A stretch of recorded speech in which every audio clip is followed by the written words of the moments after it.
사람들이 괴롭지 않을 때 불교를 배우게 할 수는 없을까요? 2024년 5월 30일 아이네 1일째 문경수련원 도착 정토회 소개. 안녕하세요. 오늘부터 일주일 동안 아이넵 방문단이 정토회를 견학하는 프로그램이 진행됩니다. 아이넵은 부처님의 가르침을 바탕으로 다양한 사회 실천을 하기 위해 1989년에 창립된 국제단체입니다. 지난해 스님은 틱나탄 스님에 이어 아이넵의 최고 명예직인 페트론으로 추대되었습니다. 아이넵에서는 매년 6월 정토회 방문단을 구성해 한국으로 보내는데 스님은 해마다 이분들을 정성껏 맞이하고 있습니다. 스님은 새벽 기도와 명상을 마친 후 아이넵 방문단을 만나기 위해 아침 6시 30분에 두북 수련원을 출발해 문경수련원으로 향했습니다. 9시에 문경수련원에 도착한 후 아이넵 방문단을 맞이할 준비를 했습니다. 태국, 인도네시아, 베트남, 캄보디아 등 동남아 불교 국가에서 13명의 스님과 제가 신자들이 정토회를 방문했습니다. 아이넵 방문단은 오전에 정토회 법사단으로부터 문경수련원과 연수원에 대한 설명을 들은 후 봉암사를 방문하고 왔습니다. 오후 1시부터 스님과 본격적으로 대화하는 시간을 가졌습니다. 먼저 스님이 아이넵 방문단을 환영하는 인사말을 했습니다. 한국에 오신 것과 아울러 정토회에 오신 것을 환영합니다. 오시는 길이 멀고 멀어서 많이 피곤하셨을 것 같은데 모든 분들이 건강한 모습을 보여주셔서 감사합니다. 견학하는 일주일 동안 한국에 대해, 그리고 한국 불교에 대해, 그리고 정토회에 대해서 많은 배움과 교류가 있었으면 좋겠습니다. 서로 다름을 인정하고 모두가 평등하게. 나라마다 문화가 다르듯이 불교 또한 같은 불교라고 하더라도 환경의 영향을 받아서 가르침의 내용이 조금씩 다르기도 합니다. 이렇게 서로 다르지만 그 속에는 또한 공통점도 있습니다. 그런 면에서 우리는 어떻게 공통점을 찾을 것인지를 생각해 봐야 합니다. 또한 다른 것에 대해서는 인정하고 이해하는 것이 필요합니다. 서로 다를 뿐이지 거기에는 어떤 것이 옳고 그르다거나 어떤 것이 높거나 낮은 것이 없습니다. 자연계를 보더라도 같은 생물이지만 식물과 동물이 서로 다르고 같은 동물이라도 동물의 종류에 따라 서로 다릅니다. 그런데 인간은 서로 다른 것을 가지고 옳거나 그르거나 높거나 낮음을 분별합니다. 그로 인해 차별이 생기고 분쟁이 생깁니다. 여러분은 한국에 오셨기 때문에 어쩌면 다른 문화와 다른 불교를 보게 될 것입니다. 다름을 인정할 때 우리는 그것을 존중한다고 말합니다. 또한 다름을 이해할 때 상대를 공경할 수가 있습니다. 일주일은 짧은 시간이지만 함께 있으면서 많은 교류를 할 수 있기를 바랍니다. 더불어 서로에게 배우는 시간이 되면 더없이 좋겠습니다. 일주일 동안 부처님의 법 안에서 평화롭고 행복하게 지내셨으면 합니다. 물론 정토회에서는 여러분을 외국에서 오신 손님으로 접대를 할 겁니다. 그러나 여러분이 견학을 하러 왔기 때문에 일상생활을 그대로 함께 할 때도 있을 것입니다. 그때는 많이 불편할 겁니다. 배움의 시간이라고 생각해서 일상의 소소한 불편은 이해해 주셨으면 합니다. 특히 스님이거나 나이가 많으신 분들은 모든 생활면에서 평등하게 대하는 것이 자신을 가볍게 대하는 것이 아닌가 하고 오해를 할 수도 있습니다. 그러니 스님이라는 생각도 내려놓고 나이가 많고 적음을 내려놓았으면 합니다.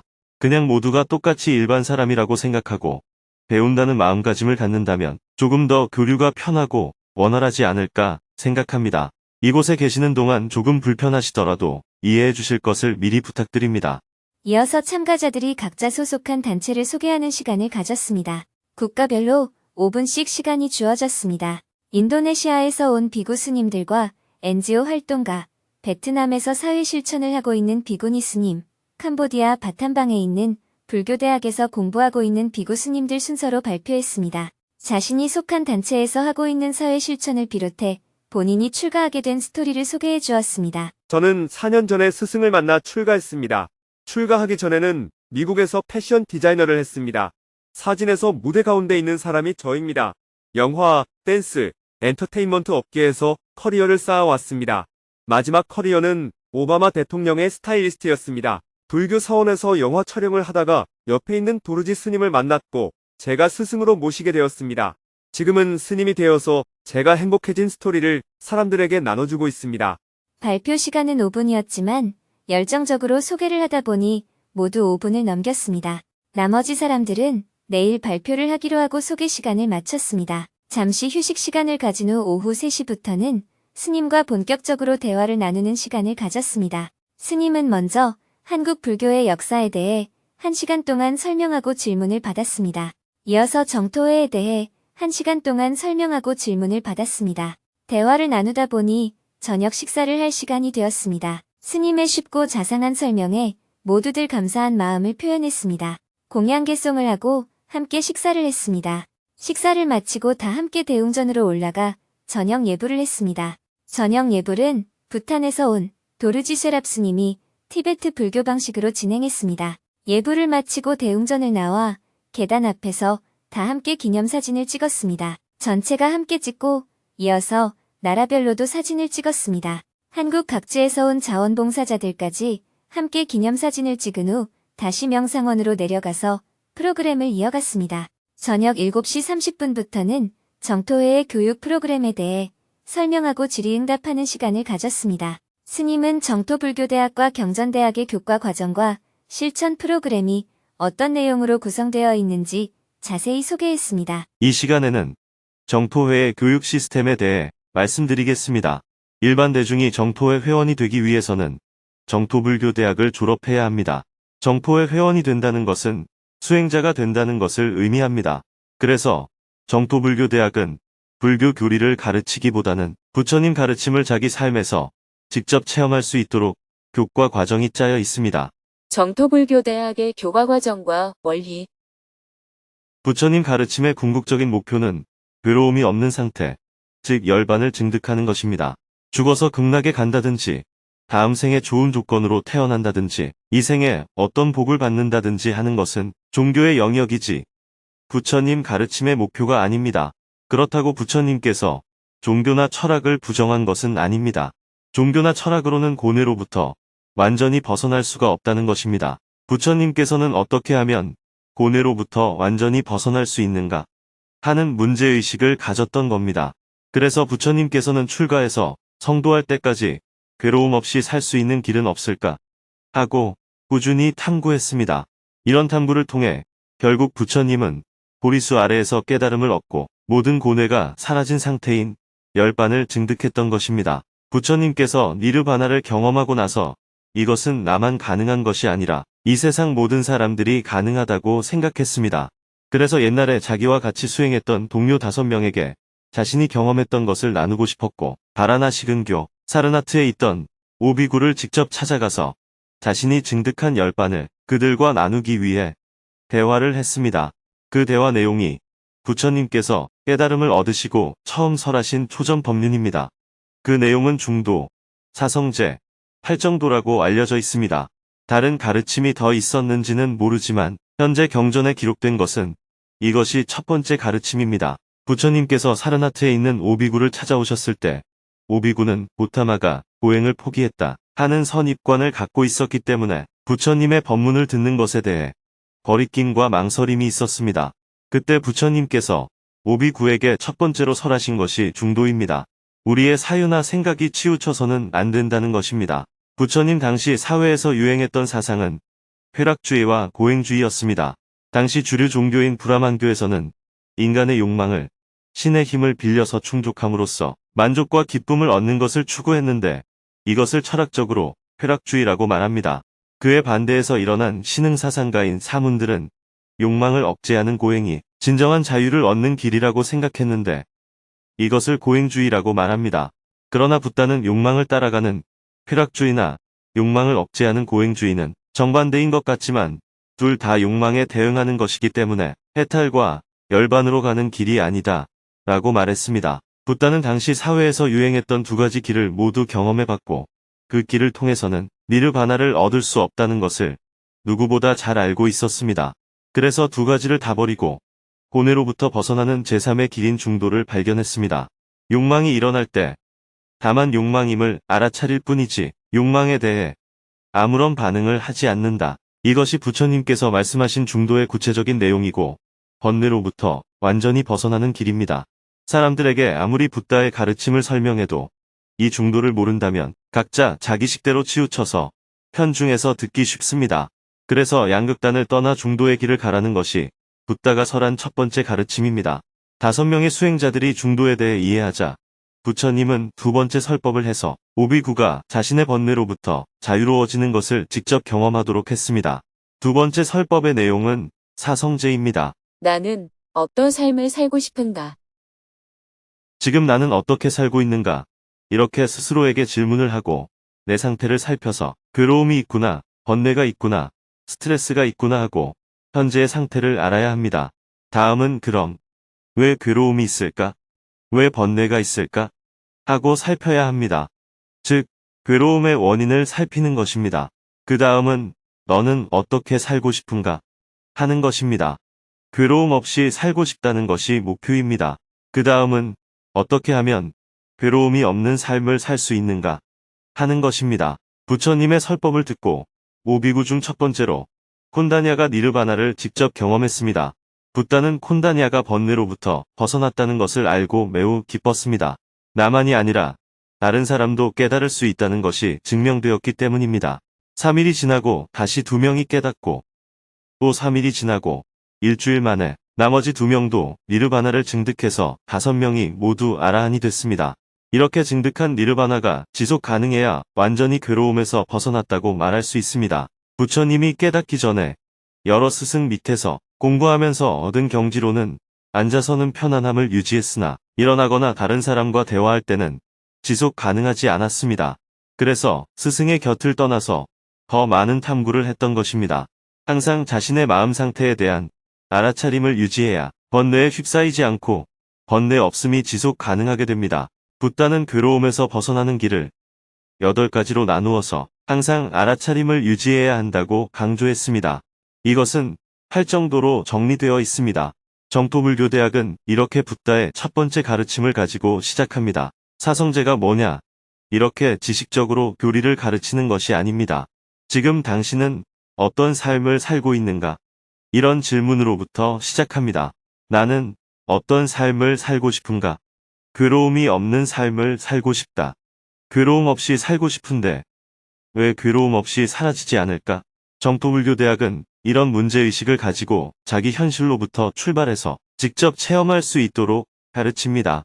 이어서 질의응답 시간을 가졌습니다. 먼저 캄보디아에서 온 스님이 질문을 했습니다. 사람들이 괴롭지 않을 때 불교를 배우게 할 수는 없을까요?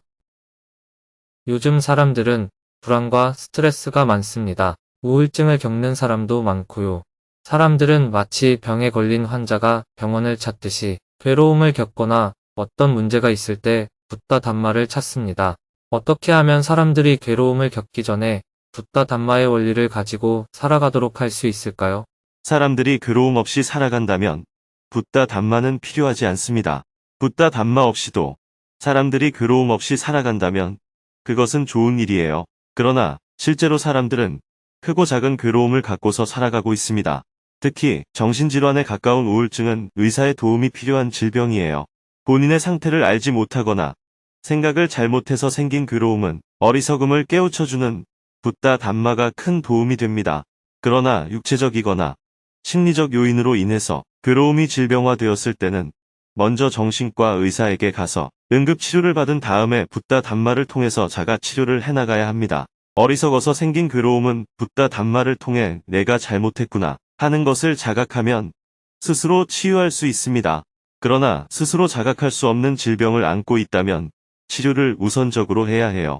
모든 질병을 수행으로 치료할 수 있는 것은 아니기 때문입니다. 비교적 가벼운 괴로움을 갖고 있는 사람들은 붓다 담마를 통해 금방 자기 치료를 할 수 있고 이런 사람들은 다른 사람들을 위해서도 어떤 역할을 맡을 수가 있어요. 그래서 비교적 건강한 사람들이 다른 사람들을 돕도록 안내하게 되면 그것이 곧 그 사람의 괴로움을 치유하는 것이 되고 동시에 아직 닥치지 않은 괴로움을 예방하는 것이 됩니다.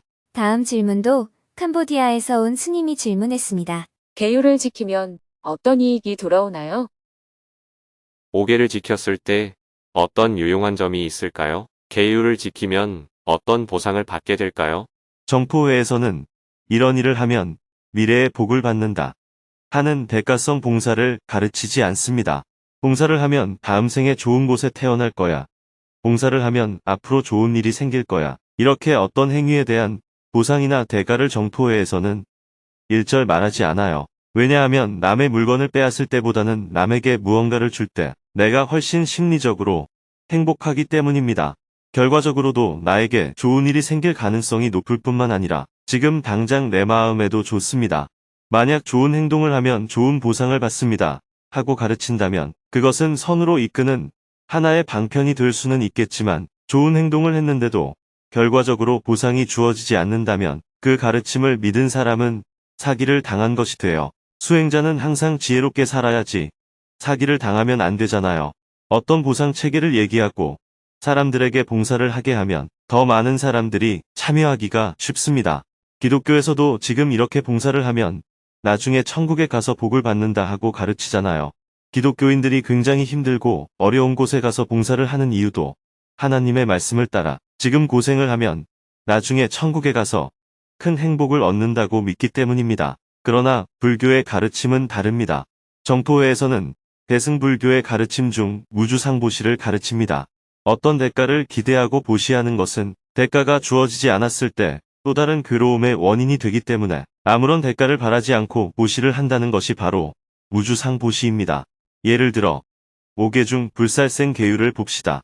모든 생명 가진 존재는 살고 싶어하는 성질을 가지고 있어요. 그래서 누가 나를 때리거나 죽이려고 하면 살고자 하는 저항이 일어나게 됩니다.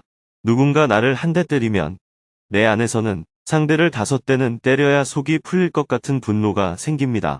그렇기 때문에 남을 해치는 행위는 나중에 돌려받아야 할 바보가 더 큰 아주 바보 같은 짓입니다. 자신을 기준으로 보면 바보 같은 어리석은 행위이고 상대를 기준으로 보면 나쁜 행위에 들어가는 것이에요. 모든 생명은 다 살고자 하기 때문에 내가 살기 위해서는 어떤 행동을 해도 좋지만 타인을 죽이는 행위나 해를 끼치는 행위를 해서는 안 됩니다. 내가 어떤 이익을 추구하는 것은 자유이지만 타인에게 손해를 끼치는 행위는 멈춰야 합니다. 다른 사람에게 손해를 끼칠 권리는 원래부터 나에게 없습니다. 실제로 남을 해치는 행위는 그에게 해가 될 뿐만 아니라 나에게도 더 큰 손해를 끼치는 것이기 때문에 지혜로운 사람이라면 그런 행위를 하지 않아야 합니다. 이렇듯 5개는 매우 현실적이고 과학적이고 지혜로운 지침입니다. 계속해서 질문들이 이어졌습니다. 극락과 지옥에 대해서 어떻게 생각하시나요? 정토불교대학에서 나이 제한이 있나요? 정토회 회원은 어떤 사람이 될 수 있나요? 질문이 계속 나왔지만 마쳐야 할 시간이 되었습니다. 내일 계속해서 대화를 나누기로 하고 밤 9시 30분에 아이넵 스터디 투어 1일째 일정을 마쳤습니다. 아이넵 방문단은 조별로 모여서 마음 나누기를 한 후 선유동 연수원으로 이동하여 잠자리에 들었습니다. 내일은 아이넵 스터디 투어의 일째 날입니다. 오전에는 정토회 수행 프로그램에 대해 스님과 대화하는 시간을 갖고 오후에는 정토회 깨달음의 장에 대해 소개하는 시간을 가진 후 저녁에는 대구로 이동하여 행복한 대화 5번째 강연을 참관하고 두북 수련원으로 이동할 예정입니다.